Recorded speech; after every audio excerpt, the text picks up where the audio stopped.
Marcella, how are you?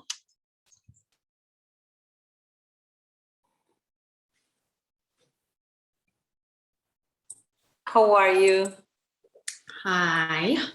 I feel bad. I'm late with the minutes. I'm working on them, but I have like a ton of other things on top of that, and that I had to finish before them. So I'm like pulling on all night tonight working on the minutes and I'm so making sure you have them sorry. tomorrow. No. That I feel bad because with the Hispanic Heritage Month and everything, I kept like postponing that, Yeah. like, okay, no, I still have time. And then I it still gets have here time. before you know it.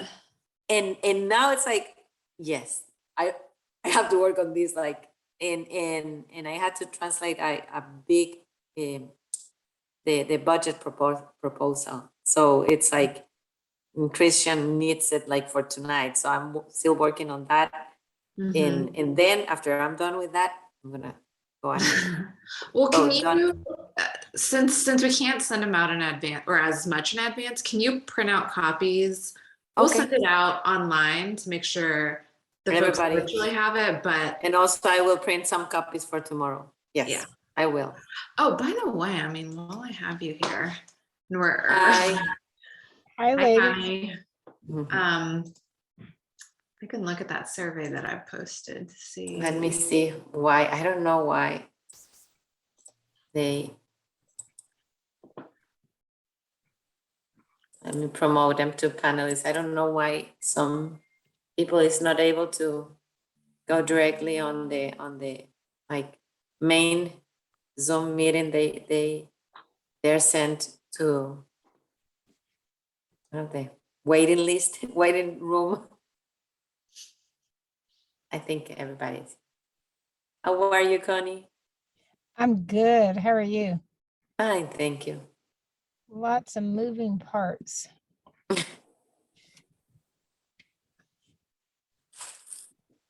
Mindy, thanks for the additional information I'm welcome. on the yeah, I have some ideas. I would love to talk to you offline. Oh, that information. Yeah. I thought you meant where the meeting Hey, wait, I didn't see that. I know I sent you a text. Where is the meeting?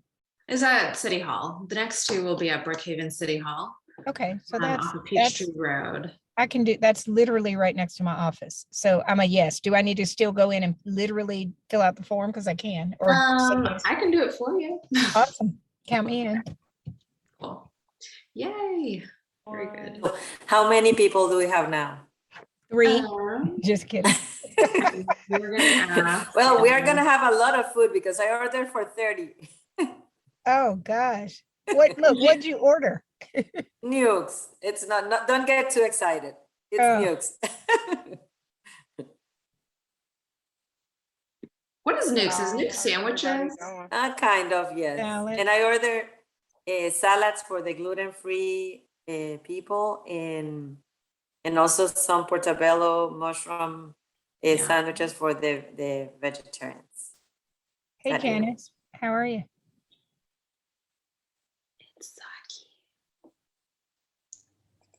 Zaki. Janice, hi Zaki. Hey Zaki. Hello, everyone. Hi, how are you? Good, how are you? Sharuk, you bringing it? Come on, you bringing it today? Is that what you're looking for, Connie? Yes.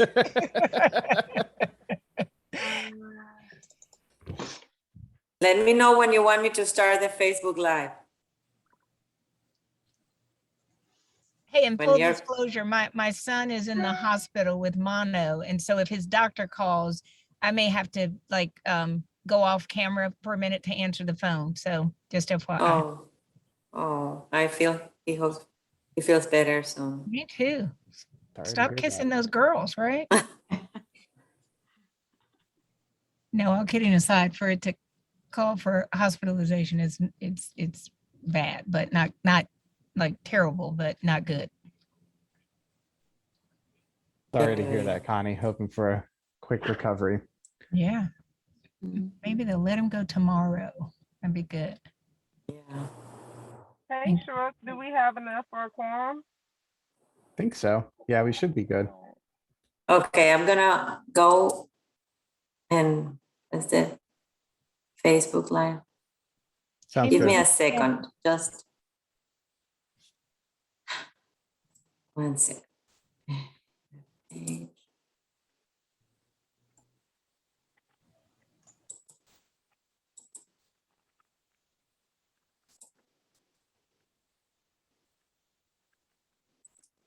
I'm sorry, 1 second, I'm having some.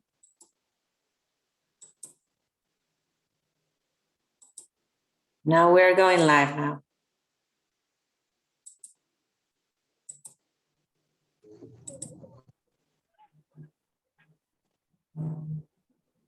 We're live. We're live now on Facebook. Okay, cool. Thanks, Marcella. Monique, do you want me to go through roll call? I can do it. You can do it. It's up to you. You have it pulled up. Yeah, I got it pulled up. I just okay. Go ahead, Sharuk. We'll just walk through it. Commissioner Arif, I'm present. Commissioner Hudson, I'm present. Commissioner Todd, Present. Commissioner Nisi, Here. Commissioner Collins, Commissioner Wells, Commissioner Anwar, Present. Commissioner Nelson. Okay, cool. We also have Mindy here with us as always. Hey, Mindy, and Marcella as well. Okay, so why don't we go ahead and get kicked off for today? So I know last time, Mindy, you weren't afforded the opportunity to kind of walk through the template for submission. So would we want to pick that up and kind of walk everyone through it? I know Janice had some questions around it at the end of last meeting too. Yes. How much time do I have just so I, Oh, let me find time. the agenda. Why don't you go ahead and start? I was gonna say that over. The only other thing was to kind of discuss the free response that anyone didn't get a chance to look at that way. Okay. It really forms our next step. So, just, I mean, as long as you think it's necessary to help us figure out what we need to be doing. Okay, Monique, we caught about half of that.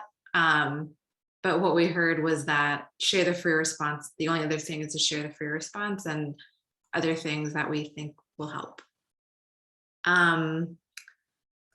Okay, and Shark, in that, do you also want me to share some of the ideas that we had talked about to kind of like jumpstart this whole? Yeah, I think we can do that. Yeah. Y'all or me? No, why don't you go through just kind of the format stuff real quick, and Okay. then we can walk through the ideas. Okay, yes.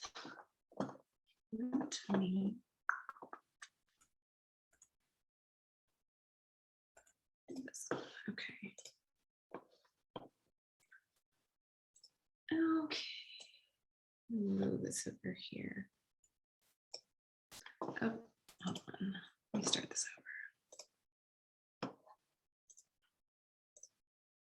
Okay.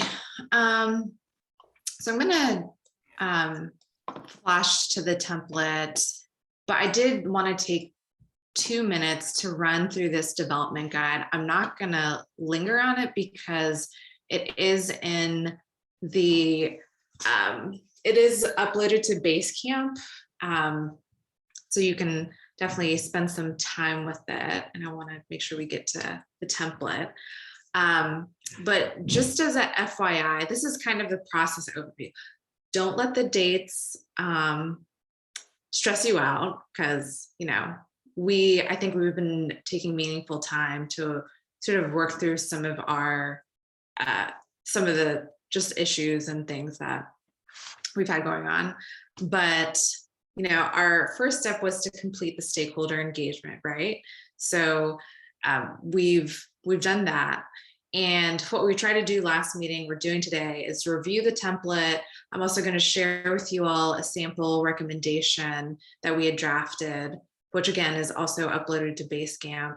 And then at some point, well, today we'll do a little bit of step number 2, which is maybe not agreeing on specific recommendations, but agreeing on this focus areas.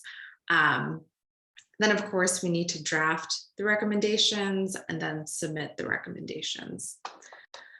So I'm going to skip that because that was about stakeholder engagement. So we're going to review the recommendation template and this is 4 sections. And then I'll walk you through the different sections and suggested length. I'd also encourage each of you to review the sample recommendation, which I will send out again. Take note of the general voice level of detail, and then send us any questions that come to mind. And then agree on, so actually let me, I guess I added this now, so I can just, because you guys are probably thinking about the template.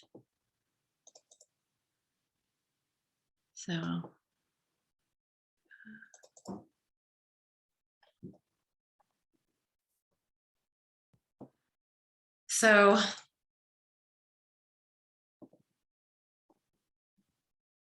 we started a few, sorry, SJREC, to kind of steal your thunder, but this is the quiz. So we had a few that are like semi-filled in, and SJREC will say some more about this, but what I want you to pay attention to now is that this is the template, and these are the different sections that we're hoping folks will fill in to build out the recommendations. So obvious thing is subcommittee, and then what topic are we touching on?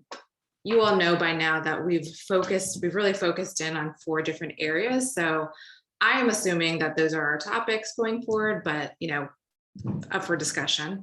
And I'll also look to our co-chairs for confirming that, or guidance. And then of course, we want to provide background.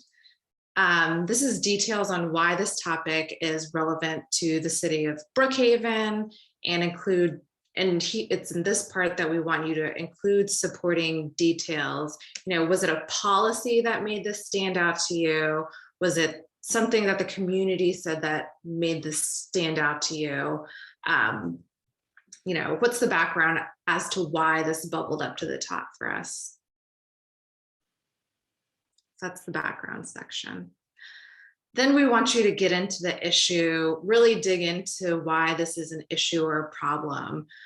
And so we're going to ask you to describe it and ask you to talk about how this recommendation will seek to address the issue.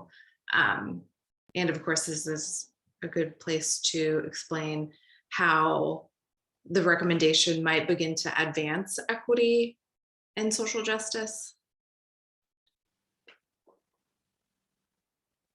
Then the next thing we'll be asking you is the rationale behind your recommendation. What is telling you that this recommendation is a good idea, right? Again, was it something that bubbled up during the survey, whether it was our survey or maybe something from the community pop-up survey? Was it some research that you came across? What's sort of the weighty stuff behind why or I shouldn't say the rationale. This is me trying to be a thesaurus. And then of course, this is an optional section, but the next section is considerations. So this is sort of a catch-all for those things I think that came up in conversation that are just important things to remember as a part of this recommendation, because this isn't, well, at least we've tried to make sure that this isn't done in a vacuum. And so this is, yeah, like I said, a place for you to describe those other things that should be kept in mind alongside the recommendation. And then lastly, of course, we want you to throw the recommendation in, and then we have some suggested language. So let me stop there.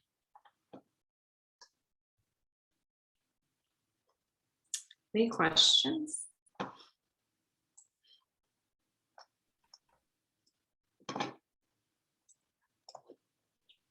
It's less intimidating when you walk us through it, Mindy.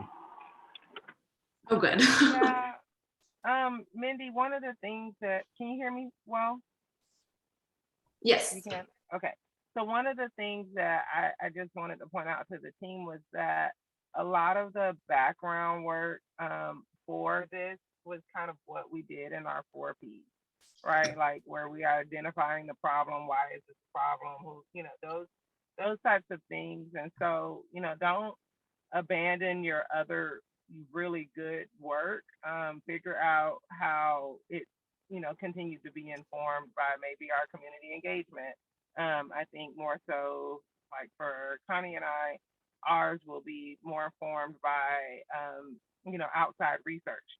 So it may not be something that we specifically receive feedback on, but we would have it based off of, you know, best practices or, you know, other academic sources or other policies or whatever. But the background or the identifying the issue was really what we did when we got to our 4 Ps.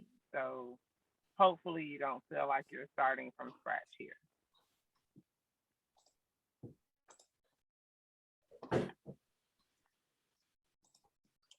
Okay.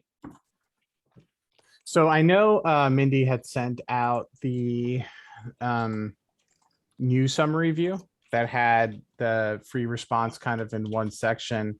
Was anybody able to review that? Would it be helpful to go through that as a team very quickly? Well, I looked at some of them for police to engage more. I think it would come under that topic. And actually, there were some really good ideas that the respondents gave. And I think that we could probably put them into some of our recommendations. Okay. Do you have some in particular, Janice, you want to bring up? Yeah. Like suggestions were for the police to have meetings at apartment complexes, more info in Spanish, go to the schools, especially middle and high school, visit the mosque, more communication, and man the greenway. So I thought a lot of those were good suggestions. And basically, it's more the police getting out there into the community in different aspects of the community that maybe they haven't hit before. Like it seemed like a lot of the people who responded from the mosque have not had any kind of relationship with the police. So maybe that's a place where the police need to go, you know, to get familiar with that community, or going in schools. And I think Connie's has suggested that too, particularly in middle and high school. More communication. I think that's a real good one to get out information about what's going on with the police and whatever kind of communication formats that we have in Brookhaven, and there is quite a bit. So, and more information in Spanish. I think that'd be a way to reach the Hispanics more, and because they kind of seem kind of on the fringe. So that'd be a way to reach them a little better.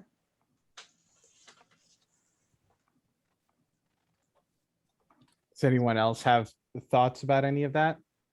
I do. I agree with Janice. Community engagement has always been my thing. And you gotta have community policing in order to break down inequities. So a couple of weeks ago, Brookhaven had the Faith in Blue. It was an event, a big event that was held at Shiner Grove Church. It's an African American church in Linwood Park. They put that information out to all the other churches, if I'm not mistaken. And there are not very many people from the other churches. This is a fantastic idea, and I give I can't think of the name, Officer Moore, and also the Major Harold. They were fantastic. We were able to talk easily to them, and this is the kind of thing that we need to see in the Hispanic community.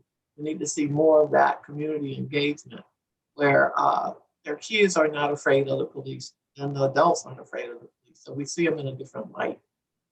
Therefore, my recommendation truly is more community engagement. And I agree with every one of the suggestions that given by people who took the survey. Indeed.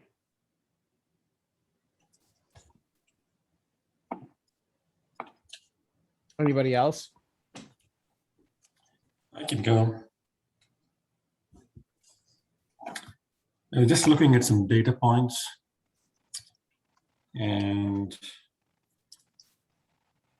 based on the census, just browsing on the internet, looking at the demographics of Brookhaven, we have about 70% white, 11% Black African American, and 5.7% Asian. And if you look at the responses, the feedback that we got, it's kind of mimicking that, mirroring that. We have 64% of the respondents who are white, 4% from the Black African American community, 6% Asian. So it was not skewed in, it's kind of representative, but there are certain communities which were not represented enough. Like the Black and African community were not represented enough based off of their population, right? So is Hispanic, just one quick question. So I'm following you, Zaki. Where does Hispanic fit into that? You said Black, white, and Asian. And I know that the way they do ethnicity, it could be white Hispanic or it could be Black Hispanic, but to me, that's the Black population and the Hispanic population are of biggest concern to me, because if in fact there is foul play, that's where it happens. And if we're not capturing them, then yeah, that's a great point. But Connie, I was thinking, because we're not capturing them, that's might be one of our recommendations.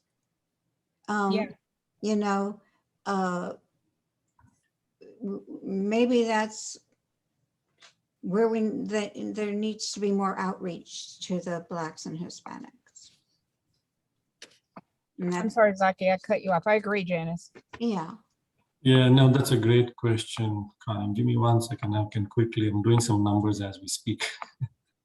Mindy just dropped in chat that 29%, 26% of respondents were Hispanic. Yeah. So 9 total. That's good. Yeah, and if I look at, so how much is 12? So we had about 35% who were white Hispanic respondents of the survey, and just one of them who was identified as Black and Hispanic. And if you look at the population demographic information here in Brookhaven, those who identify as white Hispanic is 12%, and Black Hispanics are about 0.24%. So again, the survey was not exact, but again, a representative of how the numbers are now in the city, right? And a couple of things that really stood out.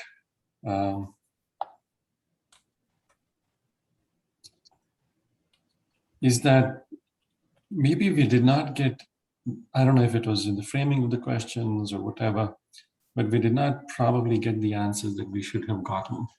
Because, for example, if you look at, does Brookhaven Police make it easy for the community members to provide input? a lot of people say yes. And then at the same time, you will see that we don't really have a lot of relationship with the police. When you don't have a relationship with the police, how can people have inputs that can be provided to the police? Right? I see an overwhelming number of people saying, yes, we can communicate. And another overwhelming number of people saying, we don't have a relationship with the police. So there's a contradiction there, right? And again, do the police treat everybody equal? A lot of yeses. And for those that were no, again, we did not see any definitive suggestions or any experiences, right? So I was not sure if it was because of the nature of how this was conducted, where people had to identify themselves and it was not anonymous, right? Because where you had about 7, meaning almost close to, what percentage is that for 7? Almost 20% of the people said they were not treated. They don't feel like that they've been treated equally. If 20% of the population, at least of the respondents, feel that, then we don't have clear communication saying why do they feel that way. Right. So great feedback. I think we just can use this to maybe have more dialogue, more understanding as to why 1/5 of the city does not feel like the police is treating them well, at least based on this respondents. So overall, I think good demographic reach, at least it's proportional, but there are some answers which is expected to be contradictory, but there are some important areas which the city has to certainly look into. Yeah, that makes sense. So I think, so why don't I go ahead and share my screen and we can start taking a look. Marcella, could you give me permissions, please?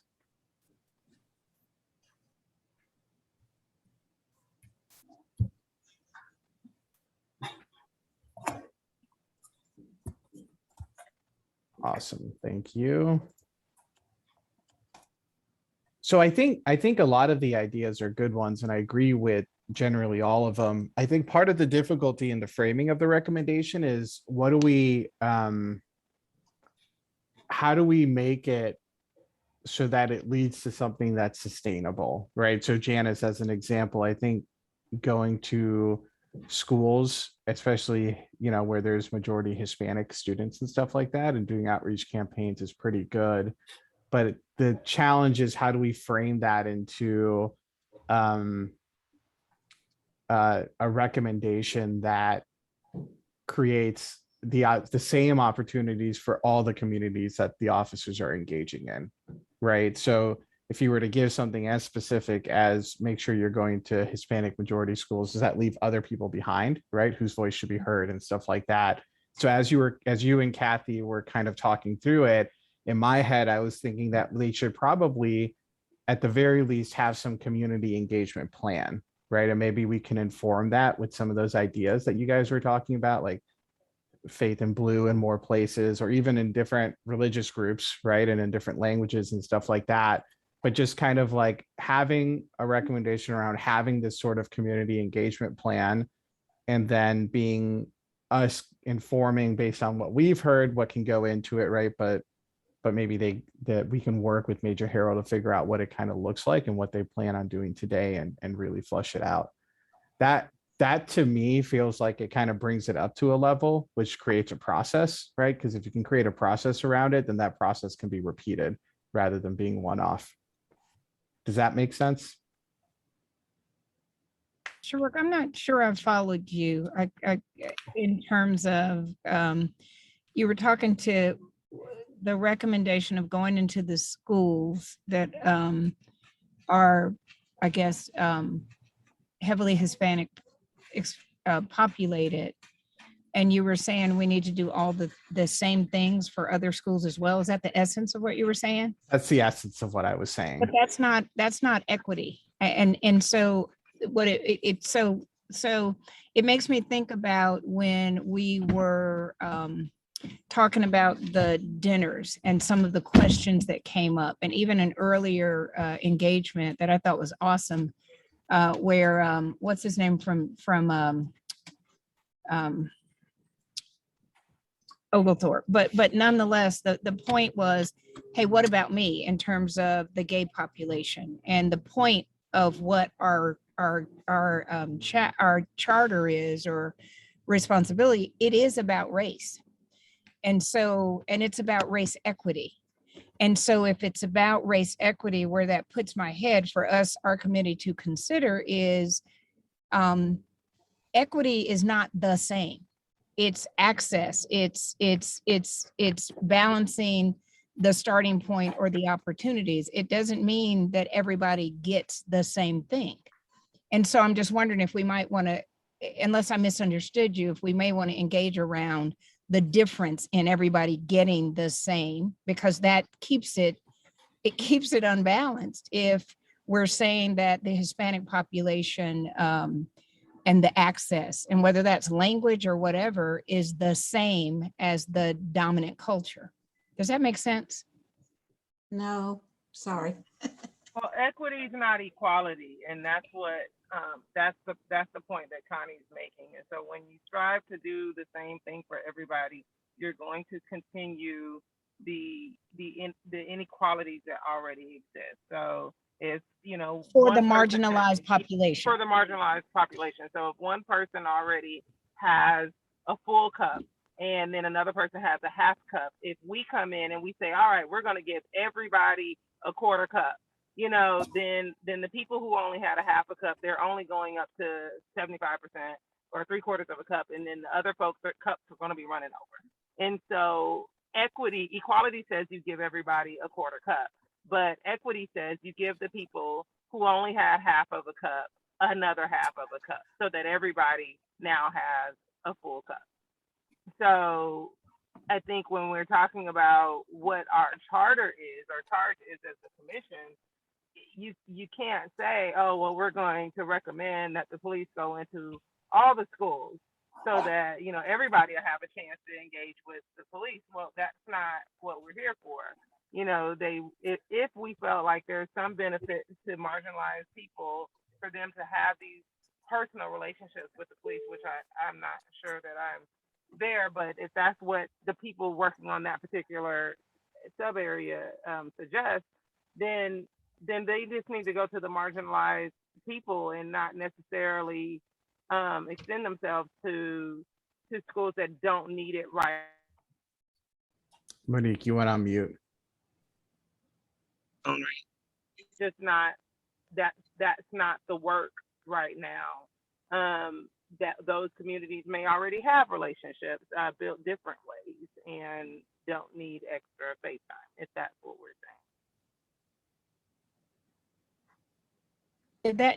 Janice, did that help in A terms little of? bit. So you're saying then that the police maybe should go more to Hispanic and Black schools? It depends on the way that we're looking at what we're trying to accomplish and what we're trying to, who are we trying to serve?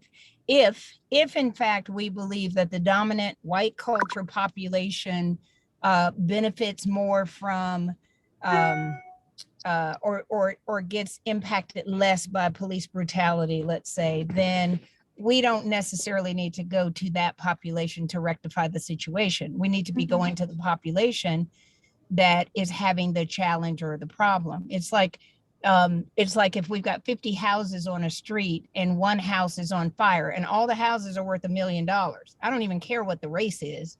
All the houses are worth $1 million, and the ambulance and the police and the fire department come, and that, you know, the houses that are not on fire in that moment they're not important. They're not what the focus is. What the focus should be, and 100% of the energy of the fire department, the ambulance, the rescue unit should be that house that's on fire. It doesn't change the fact that they're all worth $1 million.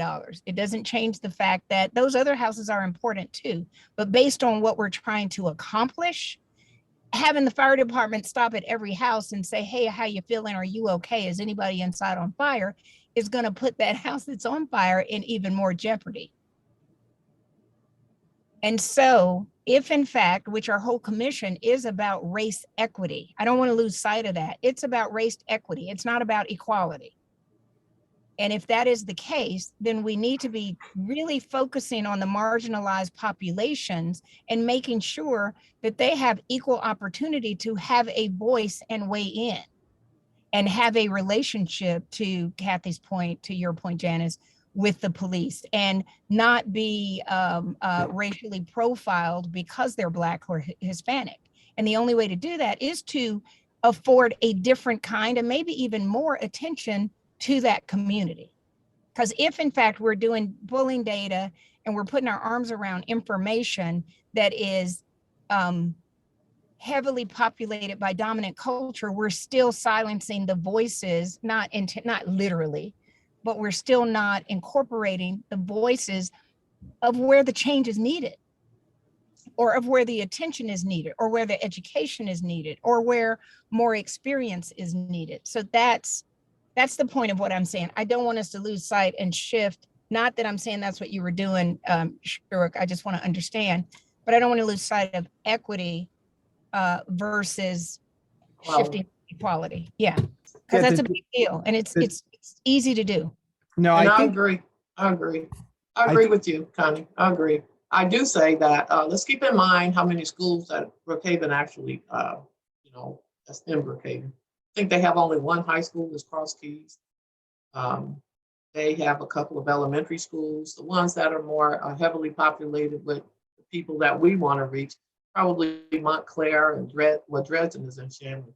Looking at those schools, when I did the research and seeing what the community engagement was for BPD, basically it was in the elementary school, but we really need to we need to see the police into the middle school, because that's where we see that marginalized population of youth begin to act out. And then they have this resistance towards police. And quote unquote, they have a resistance towards police. Yeah. But if the police are in there meeting with them and having conversations with these kids, it will help to change. At first it will change the police opinion of these kids as they grow older. But I definitely agree that we're looking at equity, because you probably wouldn't need to go to Montgomery Elementary School. There are Black kids there, but it's basically in those schools that are heavily populated with those kids who are in the major minority. And that's a good point, because we do need to capture equity more than anything else. And so that's my take on it. I do think also that community engagement is really a big thing, because we can look at the result of how many Black people actually and Hispanic people responded. And so we got to get more outreach in that area. Now, Major Harold, she and all the police that I met at the Faith in Blue, they were all very in tune with what was going on in the Black community in Linwood Park, for sure. They even came back to service on the following Sunday. So those are the kind of things that we need to see in Hispanic church at the mosque. We need to see all of that going on. And that might be one of our recommendations. That's true community policing. Yeah, I think what I was trying to, and I totally agree with everything that was just said about the difference between equality and equity. What I was trying to figure out was it would be really easy, and maybe it's a matter of how we frame the recommendation. What I'm afraid of is wording a recommendation in a way that says, that leaves out other marginalized communities, if that makes sense, right? So if we want to have the equity baked into it, then we need to frame it so that that particular type of engagement happens the same way across marginalized communities, or at least the marginalized communities are given that equity of access, right? Because I don't know, well, we don't know, I don't know if we have the data for it right now, but I don't know if it makes sense to stop focusing on outreach in the African-American community to focus specifically on Hispanic, right? Or maybe it does. I don't know if we necessarily are informed enough to make that decision right Why now. wouldn't it be both? Sure. But that's what I'm saying, Connie, is like, that was my point, is wording it such that it includes all the marginalized communities and not one particular marginalized community. Does that make sense? Racially marginalized community. Racially marginalized, right, to the Oglethorpe example. So I agree. your hand is raised. Why don't you go ahead? Yeah, I completely agree with that. The data suggests that, because it's when you look at the question, to what extent Brookhaven Police Department develops relationships with the community, you have three choices: little, somewhat, and to a great extent. And Hispanics who responded, 27% of them said somewhat and a little, while 75% of the Black or African American responded that they have a little or somewhat contact. So it's just based off of this, there's a greater disconnect between the African American community and the police.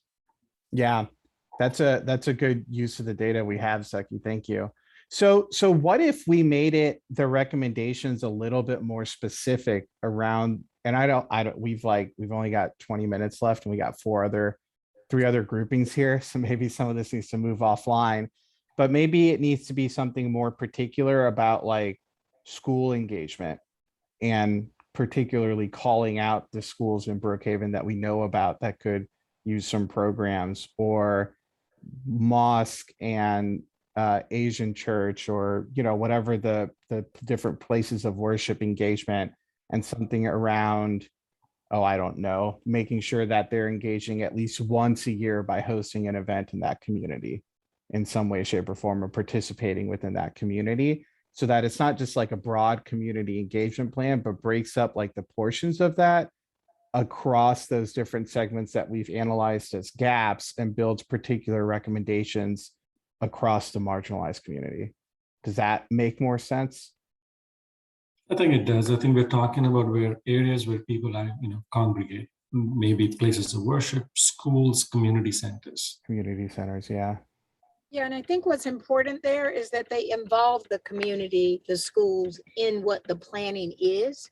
Because again, if the dominant culture is deciding to put on a whatever program in the African-American community, there is a very high likelihood that they missed some valuable facts that would increase engagement. So if we're recommending that way, and I think that's a good move towards the right direction, we've got to also clearly emphasize that they've got to get the community involved in the planning, in what they need. I think that's such a good point, Connie, because I'm reading a comment here that says, yes, it talks about the involvement about the Brookhaven community, the police. The comment, it reads, yes, through me, and they have come to meetings when asked, but they usually have a story to tell versus asking open-ended questions to get feedback. Yeah. So that's kind of a recommendation on how to engage, right? In like what the rules of engagement of how you reach out to the community and set up events and stuff like that. Do more asking than telling. I think it's the whole process, right? We're not only recommending they engage, but the whole process should be collaborative.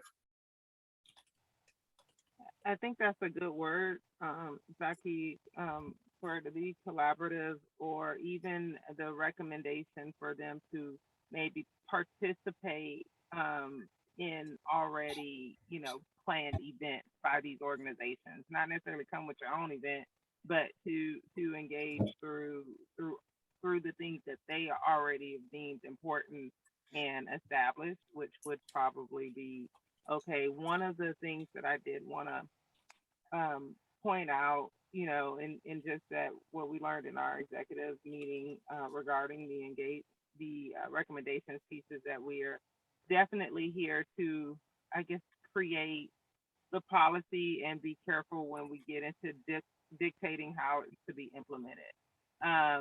And so we're trying to make recommendations about, what the end goal is, and or policy changes that need to be made, and making sure that we're leaving, and it may not be as I guess meaningful for our group, but for all the other groups, they wanted to make sure that the areas that did the work were able to still kind of facilitate the how, with the recommendation being the what. So, you know, I do want to make sure that we're able to put those recommendations together in a way that they'll be received, and not just, or actually be implemented, not just received. Yeah. Hey, Monique, I love what you said about maybe some community programs or activities where the police can come, as opposed to police, let's say, necessarily creating them for the community. You know, one of the things about race equity or just being able to get to a place of empathy is exposure and experience. And, you know, opportunities wherever we can to suggest that the police get exposure is how the connectivity happens, is how the judgment softens and they start to value differences. And so, you know, I would say we should keep that very, very top of mind, is where can our recommendations incorporate opportunities for them to be exposed and to experience narratives, different narratives of the various communities that Brookhaven represents, with its especially looking at the racially marginalized communities. I wonder if, SJREC, if it makes sense to walk through the process, because I feel like we're getting a lot of good ideas in this, but we also had an idea for how to get these ideas onto paper. Yeah, go. Do you want to do that, Mindy? Yeah, am I doing it or are you doing it? I don't mind either way. No, it's fine if you do it. That's cool. Okay. So, you know, we just flashed up that template. Well, let me start off by saying something 6 months ago when we started to work through all the data that BPD gave us, something told us that there were about 4 areas that we care deeply about. And there's something that told us that we need to dig deeper into those areas. And I don't want to lose sight of that. And so that's what SJREC has flashed up on his screen. Kathy, I remember you bringing up this really wise question around, like, do people even feel comfortable calling the police? Do we have a sense of who feels comfortable? So that brought us to this idea of community trust. And, you know, how do we measure community trust? Then, of course, there was the topic of, wow, this is a little bit strange how BPD presents Hispanic data. Like, what are the impacts, right? And we're still talking about that. Then there's the questions around officer training. We know mental health and we know cultural sensitivity training based on reading through the complaints. You know, it just brought up questions reading through the complaints, if those are things that get the attention that they deserve. And then the last one was around the complaint data and this question of, like, do we need an external review board? Does it make sense for BPD to be keeping BPD accountable? Or does there need to be some sort of external party? So I kind of want to bring us back to that and see how we might get some ideas on paper. So this is what Monique, SJREC, and I had discussed was, you know, I just showed you the template. And we put some words on paper. We put these headlines and we made up some ideas around what we thought, well, not just like made up out of the blue. We made recommendations that have been informed by conversations that we've been having for the past 6 months. And so our proposal to you all is that you get back together in your pairs. And Kathy, I don't know if you heard back from Lauren, so I'm happy to be your partner if you haven't heard back from Lauren in some time. Well, Davis was my partner, so Kathy, maybe you and I can work together on the community trust piece, since there was pretty high overlap there. Yeah, there's that too. Thank you. Our proposal to you is to get back in those pairs and say, and start actually, I know this is backward, sounds backward process, but like, if we start with these words on paper, if we start with this idea and begin to build the rationale around it, and the background around it. Can we formulate a solid recommendation? Do we need to tweak the recommendation as we begin to brainstorm these things? Or is this whole thing just falling apart? And do we need to maybe, make the decision that this is something that we set aside and doesn't need to be included in the final report? So yeah, that's kind of where my head is at. Monique, is there anything, or Shark, is there anything you want to add to that? It's a little bit iterative, you're starting with some words on paper, seeing how you feel about it, wordsmithing based on what you've heard and learned. I did want to share, I see in this version, it looks like we took the bullet points. So some of you will remember, like SJREC and I mentioning that we received I want to call them draft recommendations because I can't think of a better word, but some input on potential recommendations from BPD. And they were based around the 4 Ps that we had previously shared with Major Harold. And when she came back, we looked at those as, I guess, things that they felt were potentially doable, right? Like they obviously, if they could get on board in theory with them, they weren't like completely off this universe. But then we also, at least me, looked at them with a little skepticism, right? Like, I want to come up with my own recommendations. I don't need you to recommend nothing for me to recommend to you. And so with that, we tried to craft these recommendations to give each one of us a launching point, but I also wanted to include some of the remnants of what BPD said that they could do, or how they expanded it, or what they thought about that particular area, so that we could push further. One of the things that Christian said in our meeting was don't be afraid to push. And so because I did feel like our recommendations were going to be relatively received well, or definitely weren't going to be met with great hostility, then I was just like, well, hey, let's see where else we can push a little more to make sure that we're getting some change, and because change isn't supposed to be comfortable. So if it was comfortable, then maybe we can change it a little more. So for instance, under the Hispanic ethnicity and race data collection reporting, what is accurately categorized? That is something that Connie and I have to talk about. Like, we want to provide guidance to them on what methodologies to use, where I think when they brought it to us, it was more like BPD will identify a best practice on accurately categorizing it. And I was like, well, all we can agree upon is that we're recommending that they do.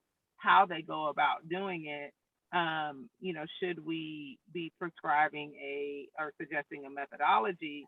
But does that get into that whole you can tell us what, but you can't tell us how type thing? And so, and one of the other things they even added under there was that the data summary will be accessible to the public on the City of Brookhaven transparency page.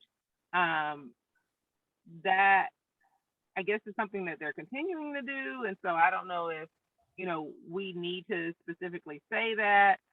Is that an extra, push that they're offering to do that we should just definitely capitalize on? So there are little nuggets like that for each of you to consider how you want to incorporate that in your recommendation. So I do suggest that we put that back there so that everyone can, consider whether they want to incorporate those little nuggets in their recommendation. So sorry, Janice, go ahead. I was just wondering, Nicole, or I'm sorry, Monique, could we get those recommendations again that came from the police? I'm sorry, I don't remember them.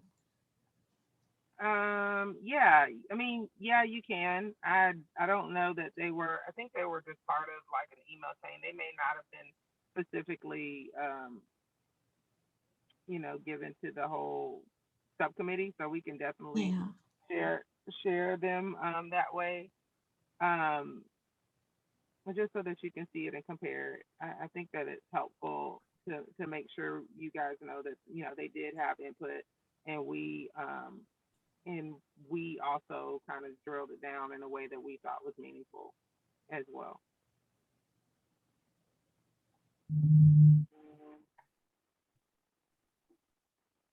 Okay, So- I got a question. So what you're saying, and I gotta get some clarity on this. What you're saying is that, okay, we can make the recommendations, but should we tell them how to follow through? What's the process for it? Do we give suggestions? I mean, could you elaborate a little bit more? I mean, like, we recommend that they collaborate more with the community, become more engaged in activities that the community already have established. Then we can give some examples, like the festival at Northeast Plaza, something like that. I mean, because I know when you look at their website, they got things down, and a lot of the things look good, but they are only in, I mean, Glow, where they run for the Glow Run or whatever. It's on the north part of Brookhaven. The southern part of Brookhaven is where the people are who we're trying to reach and receive. You know. Yeah, I don't know, Kathy, that it's saying that I think the way you framed it, hey, you know, to engage more in activities that are led by existing community representatives, or however we, you know, say that, community partners that are, you know, represent minority serving institutions or something along those lines. That would be a recommendation, to say, to get to participate in no more than 5 on Wednesdays that are, you know, make sure you have a senior level person there and a mid-level person there. Like those are the kind of getting into the sausage making, and that's not legislation. You know, we're commissioned by the city council, who they're legislators. That's how legislation is. It's the what, and then you have to like trust the officials to execute, you know, the actual legislation. So I haven't heard us recommend anything that I thought would be problematic. But it was, you know, definitely something that was brought up. But like I said, it was also brought up to push, you know, to push. You can't get more than you ask for. So I thought that was a good encouragement, you know, to hear that from the city, to say to push, even if we also gotta don't tell us how to do our job. Basically, so many words. I took it as that I don't think they didn't say that, but I heard, I picked up what I felt like was being put down. So Kathy, the last thing that I forgot to mention that that we want to offer up is that as you're workshopping these recommendations and asking yourself those questions of like, what's the appropriate level of specificity? Leslie and I want to offer up meeting up with each of the paired teams one-on-one to have a sort of brainstorm workshop session, you know, and this would be the perfect time for me to say things, you know, things Christian has said is yes, everything Monique has said, be bold, push, but also you are not tasked with writing the policy. So don't Thank you. feel like Thank you. That's great. Yeah. I'm not into writing policy. You want to capture those big, bold ideas that embody, I think, how you want to see BPD move forward. But I think we all want BPD to not feel like they are, they don't get to do it.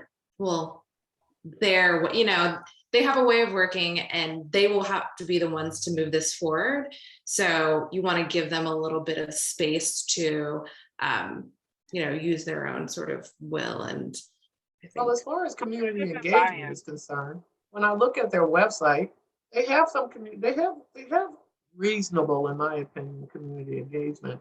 It's just that it needs to be expanded, and in my opinion, where it's more community policing. And so, I think you can start there. Where the gaps are, I think they don't have a good idea of where there might be gaps in community trust. And I, at the same time, believe that they do a great job of engaging certain communities, certain organizations. Well, they do for people who are responsive. For those people who are responsive, some communities are going to be tougher to engage because they've had bad experiences with police. Okay, they're not just going to go up and say, "Hi, Officer Dan." They aren't going to walk up and do that. So they're going to have to create more in some communities than they do in others. I mean, you can go like, I'm just thinking, I worked in all areas. I worked at the Montgomery area and I worked at Montclair. You got parents of all types who love their children or whatever, but when it comes to policing, it's totally different in those two communities. So it's a different kind of approach that they will have to take. And but I think they got good ideas. We just want them to expand it. To Zaki's point, I like the two questions that he's saying that they're kind of contradictory. One of the things I was thinking, Zaki, is I don't know. I mean, you can almost answer, yes, they make it easy to communicate with them. Basically, how to reach BPD because they're on Facebook, they're on email, they're all hanging out in the public. But do you have a relationship with them? No, because I don't trust them, or I don't feel comfortable, or I don't. So the questions, could be not necessarily in conflict, but they do represent like a breakdown in trust, because it's like, I can know how to get a hold of you. I don't want to get a hold of you. I don't want to hang out with you. So I don't know, trying to build that together. That is an interesting phenomenon. It's definitely not a lack of communication. It may just be, trust. It may just be a white coat syndrome for law officers. I don't know what you call it, but it's not them. It's just police in general. People just have that certain communities have a problem. Good point, Monique.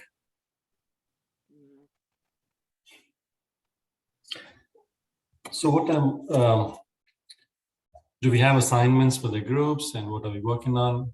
I'm assuming Janice and I are the team. So next steps, we need to flesh out our template. So we will put up the recommendations, the BPD input, the sample recommendations that we came up with.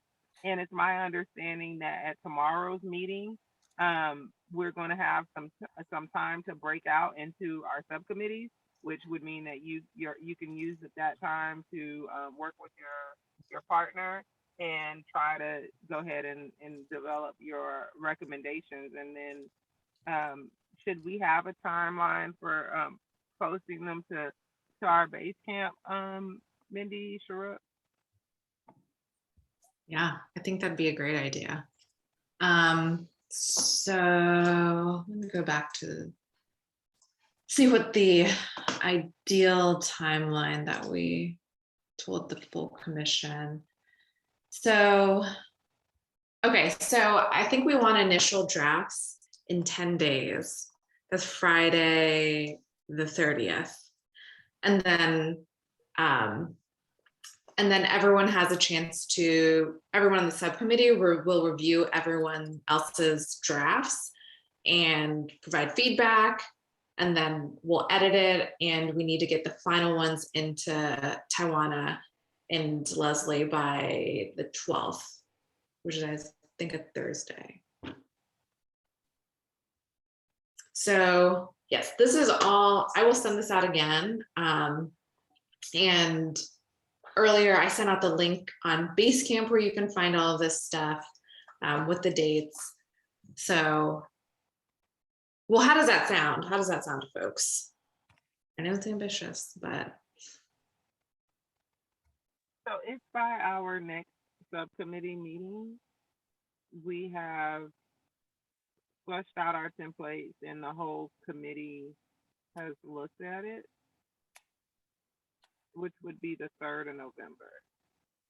So are you saying that by the 30th or the 29th, I guess,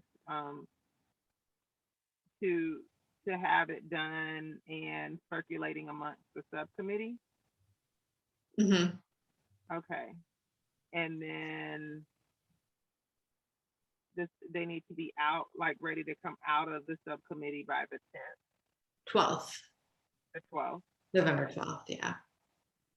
So we have a meeting on the 27th and the 10th, right?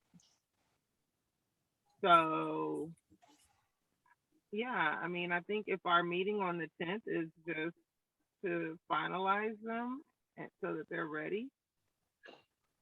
Don't we meet every 2 weeks? Mhm.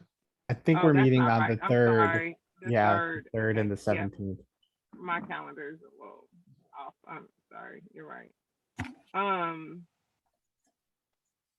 So if basically we- be get everything uploaded by the 29th, finalize it on the 3rd, and then make any offline adjustments to have it submitted by the 12th.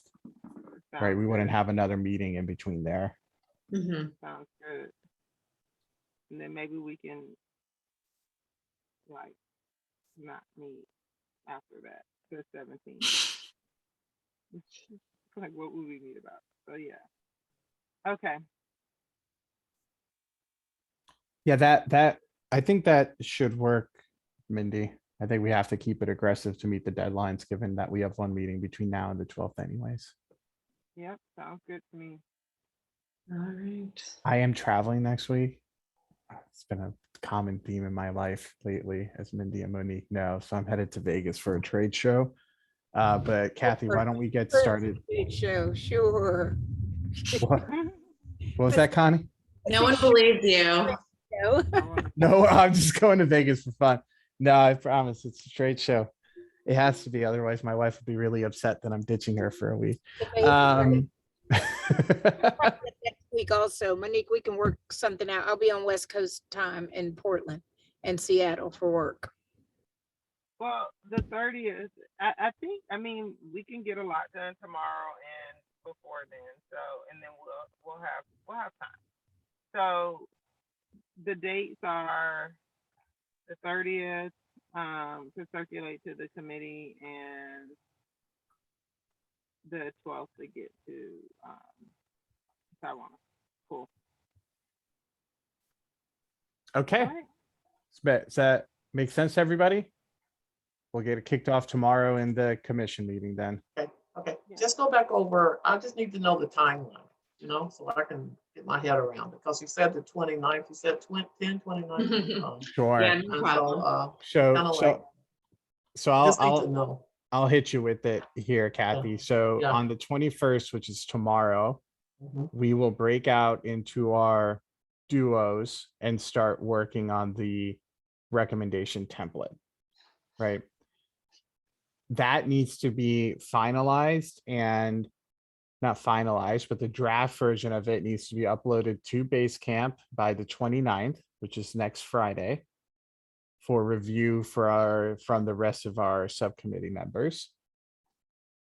The meeting on November 3rd, which is the subsequent Wednesday, will review and finalize with maybe some edits that then need to happen after that.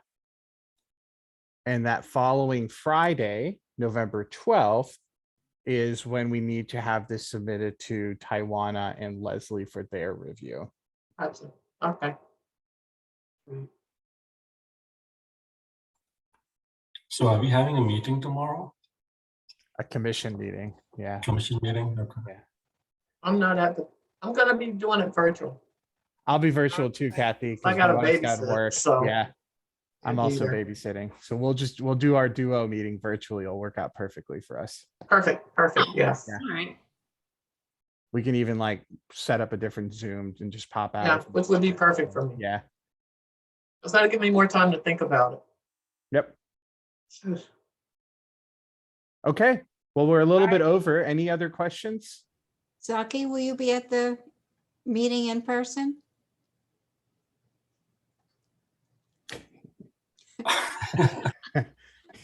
He's got to ask the boss. That's what that look says. Yeah. No, I'm planning to, but it just depends on my work. I'll let you know, Janice, tomorrow. Okay. All right, thanks, everyone. Thank you. Thanks, guys. Have a good Thank you, everyone. Evening. Bye. Bye. Bye.